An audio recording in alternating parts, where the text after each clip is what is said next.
오늘은 훈련의 부재, 기도의 장임을 마지막 시간으로 같이 말씀을 나누겠습니다. 우리가 기도를 가로막는 상당히 많은 주제 가운데서 가장 현실적으로 우리의 기도를 가로막는 대표적인 것들을 우리가 한 5주에 걸쳐서 나누었는데요. 이제 오늘은 우리가 다 뻔히 아는 것 같지만 이것을 마지막에 놓은 이유는 이게 상당한 우리의 기도의 걸림돌이 되어지기 때문에 그렇습니다. 훈련되지 않는 무릎. 오늘 본문을 디모데전서 4장 7절을 보게 되어지면 우리 번역 성경에는 경건에 이르도록 훈련하라라고 하는 말만 나와 있는데 거기 어떤 단어가 빠졌냐면 경건에 이르도록 몸을 훈련하라. 이 몸이라고 하는 단어가 빠져 있습니다. 이게 굉장히 중요한 의미예요. 그래서 나는 왜 기도하지 않는가? 우리가 기도라고 하는 주제를 나누면서 첫 번째 시간에 나누었던 건데요. 혹시 여러분은 한번 생각해 보십시오. 나는 왜 기도하지 않을까? 첫 번째, 하나님이 싫은가? 두 번째, 영적인 피로 때문인가? 아니면 영적인 피로와 탈진이 아니고 육체의 고단함 때문인가? 바울이 설교하다가 졸아서 떨어진 친구 있잖아요. 왜 그렇죠? 그때는 1세기에는 노예의 신분에 있는 분들이 많았기 때문에 하루 종일 이른 새벽부터 밤늦게까지 일을 하고 저녁에 바울의 강론의 말씀을 들으러 오니까 당연히 고단하죠. 그래서 육체의 피로 또한 우리의 기도를 가로막는 한 부분일 수 있습니다. 아니면 개인적인 감정의 기복 때문인가? 내 개인의 감정과 기복 때문에 기도하지 못하는 성도들도 많습니다. 실제로 우리가 기도 생활을 할 때 내 개인의 감정 기복이 상당히 영향을 미치는 경우가 많아요. 여러분 그렇죠? 또 하나는 이런 경우도 있습니다. 어떤 분은 한 자리에 앉아서 오래 집중할 수 없는 기질적인 분을 있습니다. 그런 기질을 가지고 태어난 분도 있습니다. 한 자리에 오래 집중을 못해요. 그런 경우도 충분히 있을 수 있고, 그러나 이런 잡다한 이유에도 불구하고 믿은 지 오래되었음에도 불구하고 기도하는 것이 내 몸에 배어 있지 않는 것은 우리는 이렇게밖에 말을 할 수가 없습니다. 기도의 훈련이 되어지지 않은 경우다. 이렇게 말을 할 수가 있어요. 그러면 반대로 왜 목사님 뭘 굳이 그냥 하나님 앞에 구하면 되지 그렇게 복잡하게 기도를 배우고 훈련해야 됩니까? 우리는 질문을 할 수가 있어요. 여기에 우리가 처음에 챔버스 목사님의 내용을 가지고 시작할 때 이런 얘기했습니다. 챔버스 목사님이나 필립 얀시나 그 누구라도 믿음의 선배들은 이렇게 얘기합니다. 왜 우리가 기도를 배우고 훈련해야 되는가? 기도는 원래 우리가 아담 안에서의 첫사람의 본성으로는 기도할 수 없다. 기도는 자연스러운 우리의 것이 아니기 때문에 기도는 배워야 된다. 그래서 기도의 훈련, 오늘 본문 말씀으로 하면 경건에 이르는 훈련을 하지 아니하면 첫사람의 본성은 여러분 기도하기 싫습니다. 우리는 기도한다는 것이 무엇을 얘기하냐면 토속신앙이나 이 미신이나 점을 치르거나 이런 점쟁이들을 찾아가거나 무당을 찾아가서 자기의 개인적인 우환과 장래의 어려움에 대한 두려움 때문에 비나이다를 우리는 기도로 생각하는 거죠. 그건 성경이 말하는 기도가 아니에요. 그러니까 그런 기도를 얘기하는 것이 아니라 하나님과의 참된 생명적인 관계 안에서 아버지를 놓고 아들로서 하는 기도는 우리는 첫사람의 본성은 그런 기도를 할 수가 없다는 거예요. 우리는 그런 재주와 실력이 없어요. 원래 그래서 우리는 자연스러운 것이 아니고 그리스도가 우리를 위하여 죽은 그 죽으심 때문에 기도라고 하는 선물을 우리는 받은 것입니다. 그러니까 선물로 받은 기도를 우리가 개개인이 기도의 훈련과 연단을 통해서 기도를 우리가 성장시키지 아니하면 교회 안에 오래 있는다고 해서 기도를 영적인 깊은 기도, 영적인 호흡을 우리는 잘할 수는 없는 거예요. 더군다나 오늘날 같은 시대에는 여러분 기도가 어울리는 사회가 아니잖아요. 갈수록 한국 교회는 지금 기도를 안 하거든요. 저 초창기에 한국 교회의 부흥의 역사가 일어났을 때는 전국 방방곡곡 산마다 교회마다 새벽까지 기도하고 부르짖는 것이 다반사였습니다. 근데 요즘은 특히 코로나가 끝나고 난 이후에는 금요 기도회가 사라진 교회가 많습니다. 기도회 자체가 죽어버렸습니다. 기도의 불꽃이 죽었다는 얘기예요. 그러니까 요즘 같은 이런 다급하고 급한 일이 널려 있는 사회에서는 기도라고 하는 것은 어울리지 않는 모습으로 보이고, 기도는 나이 들으신 분들, 직장 생활 안 하고 은퇴하시는 분들, 할머니, 할아버지들, 그래서 아무 일도 없는 분들이, 급한 일이 없는 사람들이나 기도를 하는 것쯤으로 우리는 여기는 경우가 굉장히 많아요. 여러분, 이건 대단히 잘못된 생각입니다. 기도는 아들의 죽음으로 말미암아 선물로 받았지만, 우리가 선물로 받고 난 이후 선물을 푸는 것은 내가 풀어야 돼요. 선물을 풀어야 돼요. 그 푸는 것은 내가 풀어야 된다. 그래서 진지한 기도의 연단과 훈련이 없으면 기도를 통해서 하나님과의 친밀하고 복된 교통과 교제는 일어나지 않습니다. 선물은 분명히 받았는데, 왜냐하면 선물을 내가 풀지 않으니까. 그러니까 우리는 막힘없는 기도에 대한 열망이 있어요. 기도 잘하고 싶죠. 끊임없이 막히지 않고 졸졸졸졸 우리는 하는 기도를 하고 싶어요. 기도하면서 충만한 희열과 감동으로 가득 찬 기도를 기대합니다. 그러나 기대는 하면서도 매일의 일상에서 단 15분도 기도의 시간을 규칙적이고 정기적으로 가지지 못한다면 그건 기도에 대한 환상과 열망으로 끝날 뿐이에요. 그냥 열망으로 그치는 거예요. 제가 왜 15분을 얘기하느냐? 기도가 몸에 배어져 있지 않은 분들은 15분 이상 기도하기도 쉽지 않아요. 그래서 제가 양보하고 저도 이런 걸 다 겪고 나서 동서남북을 보면서 최소한 15분. 그리고 나누어 매일 기도의 위대함을 경험해라. 예, 우리는 육신의 음식은 매일 안 먹으면 우리는 금방 허기지는 걸 감각하고 느끼면서도 우리의 영혼이 매일 기도하지 않고 호흡하지 않으므로 하나님과의 관계의 단절과 하나님의 나라의 공기를 들여마시지 못하는 것에 대해서는 별로 우리가 감각하지 못하면 곤란해요. 여기서 하나 여러분 질문을 드려볼게요. 우리 믿음의 선진들이 기독교 2000년이 넘는 역사 속에서 믿음의 선진들이 2000년 동안 매일 기도를 강조했거든요. 종교개혁을 일으켰던 마틴 루터나 존 칼빈이나 누구라도 마찬가지예요. 매일 기도를 하고, 존 칼빈은 하루에 몇 번을 기도했을까요? 하루에 4번을 기도했습니다. 루터도 3번에서 4번 기도하는 게 우리 기독교 전통입니다. 그래서 아침에 눈 뜨자마자 드리는 기도, 아침 기도, 그리고 점심 먹고 나서 점심에 하는 기도, 그 다음에 오후에 하는 기도, 저녁에 잠자리에 들기 전에 하는 기도. 이걸 우리는 현대인은 다 빼고 박영선 목사님 뭐라고 하느냐? 이게 현대인들한테는 거의 불가능한 걸 아는 거예요. 그러니까 현실적으로 타협해서 이렇게 얘기하는 거예요. 심플하게. 아침에 눈 뜨자마자 하나님의 이름을 부르라. 그리고 잠자리에 들기 전에 주의 이름을 부르고 자라. 그래서 아침과 마지막, 시작과 끝을 알파와 오메가처럼 여호와의 이름을 부르고 시작하고 여호와의 이름을 부르고 자거라. 이것만이라도 해라. 양보하고 타협해서 그걸 그렇게 얘기하는 거예요. 사실 저는 그 기도를 오랫동안 해왔습니다만 굉장히 영적인 효과가 셉니다. 대단합니다. 그러나 규칙적이고 정기적인 이 시간을 갖는 것만큼은 아닙니다. 믿음의 선진들이 제시한 최소의 기도 시간은 얼마일까요? 1시간입니다. 매일 1시간은 하나님 앞에 부르짖어야 된다. 양보하고. 그러면서 당신들은 하루에 얼마나 기도했다고요?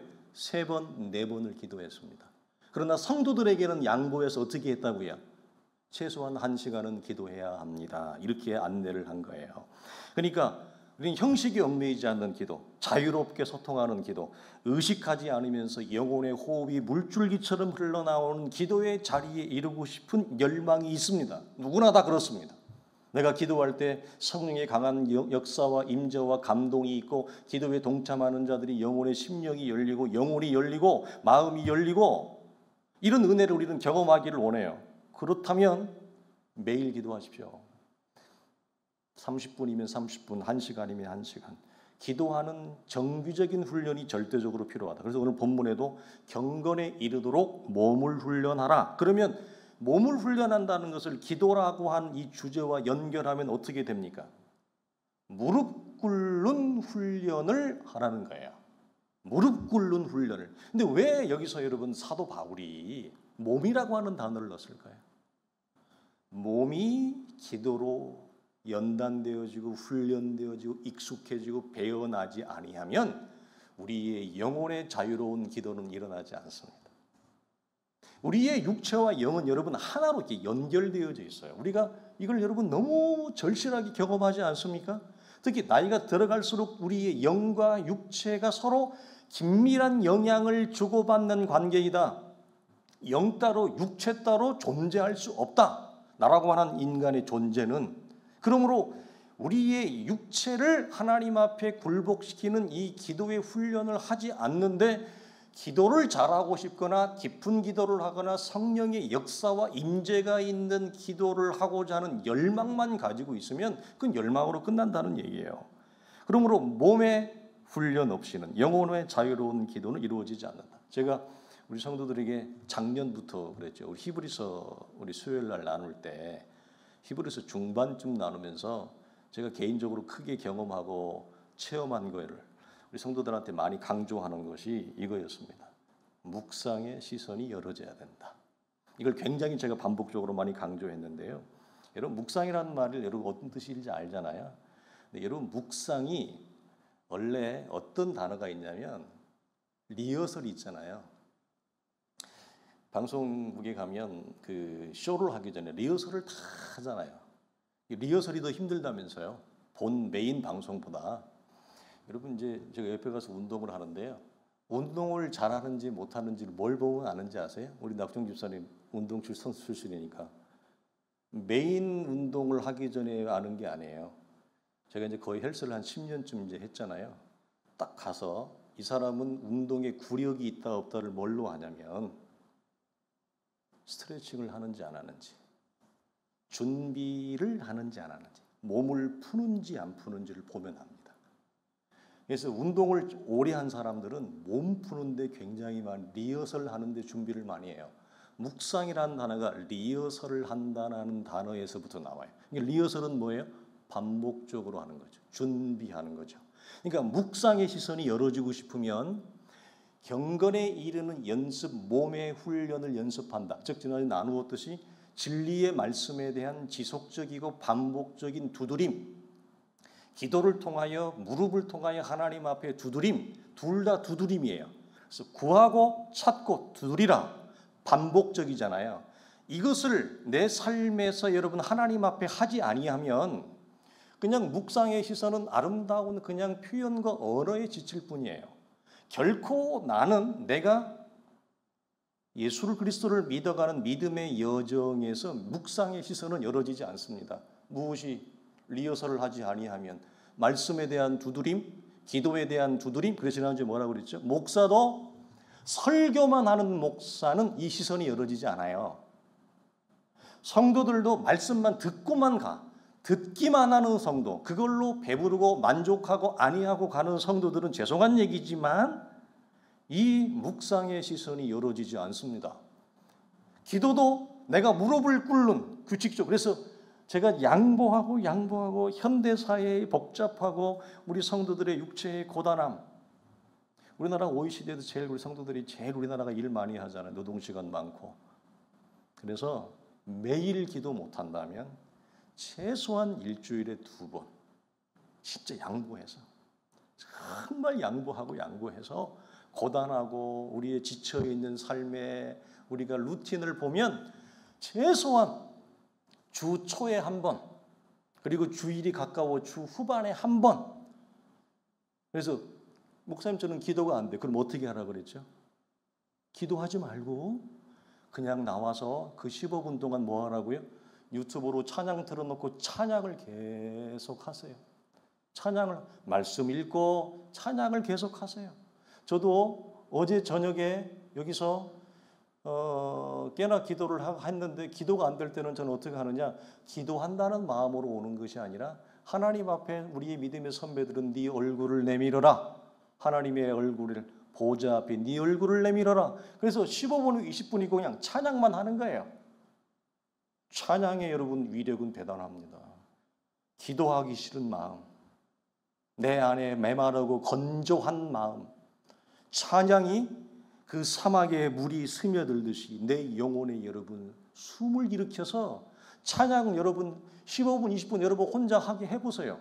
큰 소리로 하고 조용하게도 하고 여러분 해보세요. 여러분 혼자 앉아서 여기서 해보세요. 기도가 안 되나? 안 되지 않을 거요? 안 되지 않습니다. 혼자 15분, 20분을 찬양하면 그 찬양은 반드시 기도의 창으로 기도의 문으로 여러분 들어가게 돼 있어요. 여러분 해보십시오.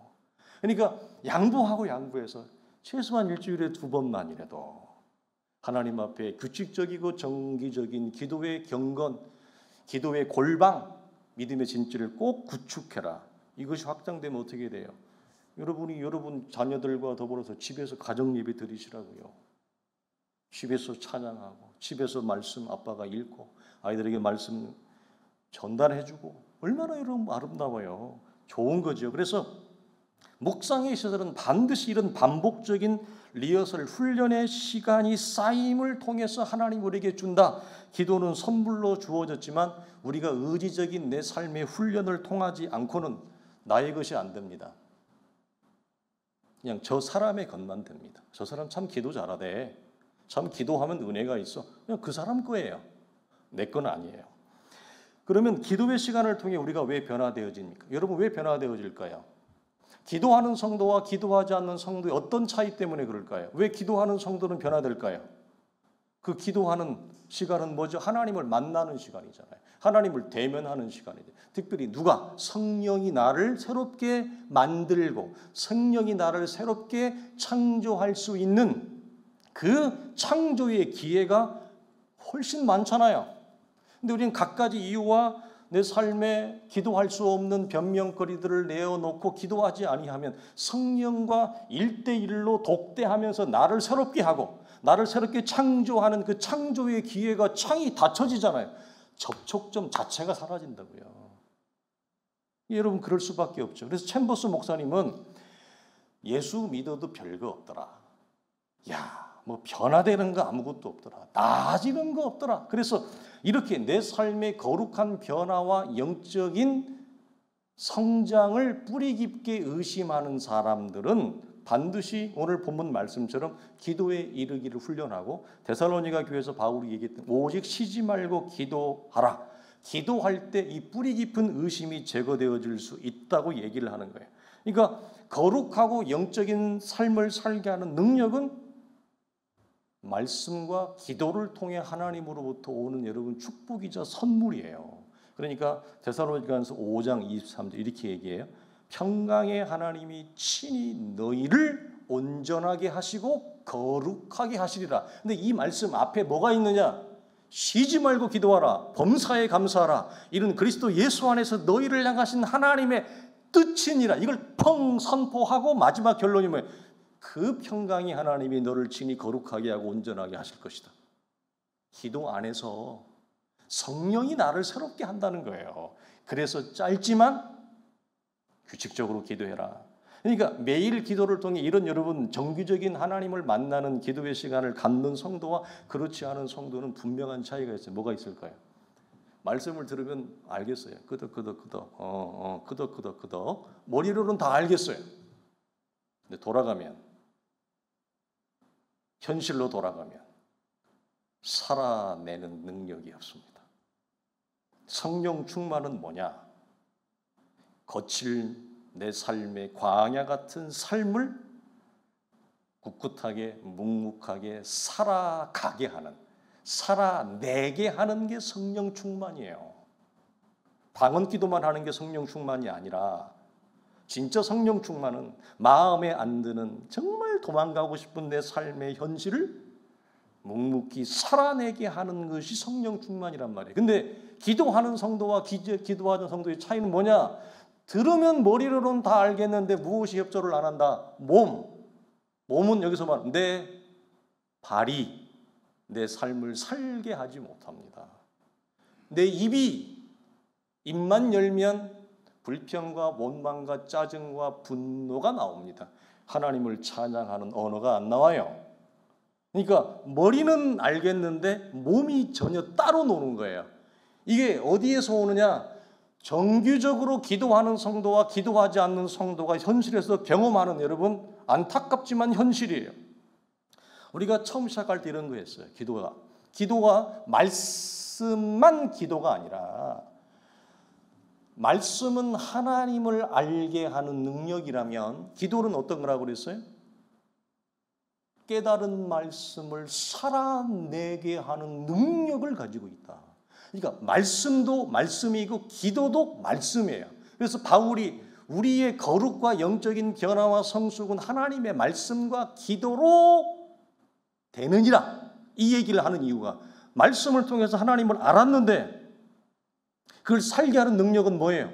매일 기도, 정기적인 기도를 통해서 깨달은 말씀을 따라 살아가게 하는 능력이 있다. 그래서 기도 없는 말씀은 능력이 없어요. 기도하지 않는 성도는 영적으로 시들시들해요. 즉 영적인 무력함과 영적인 감정 기복이 매우 큽니다. 여러분이 영적으로 감정 기복이, 여러분 내가 왜 그런지 몰라, 무력한 것은 기본이고 영적으로 감정 기복이 너무 심해요. 올라갔다 내려갔다. 이게 너무 심한 사람들은 여러분의 삶을 보십시오. 여러분이 규칙적이고 정기적으로 하나님의 거룩한 보좌에 여러분의 얼굴을 내어 미는가? 안 그럴 거요? 안 그럴 거요? 여러 가지 가까이의 이유와 핑계를 대고 기도의 자리를 여러분 지키지 않을 겁니다. 그러니까 말씀을 아무리 잘 배워도 지속적인 성령의 충만한 삶을 살아내게 하지 못하는 것은 다른 데 있지 않고 기도의 부재에 있습니다. 제가 조금 후회스러운 것은 우리가 교회를 처음 개척하고 시작할 때 제가 우리 성도들과 더불어서 말씀을 서로 전파하고 설명하고 깨우치고 가르치는 작업에 너무 서로 집중하고 몰입하다 보니까 제가 기도를 그만큼 강조하지 않은 것이 제 실책이다, 실수다, 그런 생각을 많이 합니다. 그러니까 기도하지 아니하면 머리로는 아는데 몸이 안 사라집니다. 몸이 살게 하는 것은 하나님의 기도입니다. 자, 그래서 도대체 왜 그런가, 뭐가 문제인가? 말씀의 바른 안내를 받았음에도 불구하고 삶의 이런 현상을 경험하면 이 셋 중에 하나예요. 지나치게 쉬지 않고 달려와서 영적으로 탈진한 거예요. 이 사람이 영적으로 고갈을 한 거예요. 이 사람은 쉼과 회복이 있어야 돼요.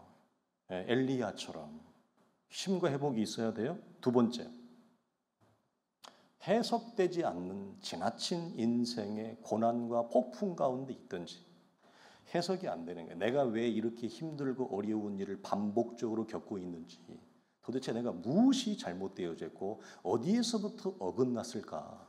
아무리 하나님 앞에 해석을 하려고 해도 내 삶이 하나님의 말씀으로 비추어지지 않는, 해석되지 않은 고난의 풍랑 가운데 있든지, 또 하나 마지막, 말씀을 바르게 들음에도 불구하고 기도하지 않으므로 기도의 부재가 불러온 영적인 무기력을 경험하고 있는지, 내가 스스로 여러분 나를 판단할 수 있어야 돼요.